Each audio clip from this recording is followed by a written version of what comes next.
Hey everyone, welcome back to our channel. Today, we're tackling something super useful for business owners and marketers alike. How to access Facebook Business Manager in 2025. This powerful tool helps you manage your ads, pages, and teams all in one place, making your digital marketing efforts way more efficient. Whether you're new to this or just need a quick refresh, stick around. We'll break it down step by step in under 3 minutes. First things first, make sure you're logged into your personal Facebook account. If you don't have one, go ahead and create it quickly. It's the gateway to everything. Once you're in, head over to business.facebook.com. This is the direct link to Business Manager, and it's optimized for 2025 with some sleek updates for better security and user experience.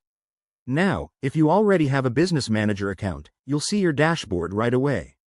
But if it's your first time, click on Create Account and follow the prompts. You'll need to enter your business details, like your business name and email.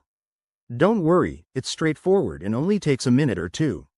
After that, verify your account through the email they send you. This is a crucial step to ensure everything's secure. Once verified, you can start adding your assets.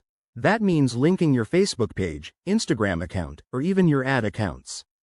Just go to the Accounts section in the menu and select what you want to add. Pro tip: if you're managing a team, use the People tab to invite collaborators and set their permissions. It's a game changer for larger operations.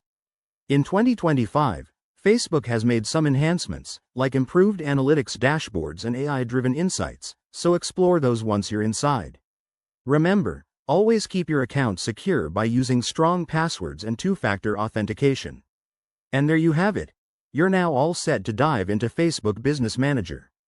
If you follow these steps, you'll be managing your business like a pro in no time. If this video helped you out, hit that like button, subscribe for more tech tips, and drop a comment below if you have any questions. Thanks for watching, and I'll see you in the next one.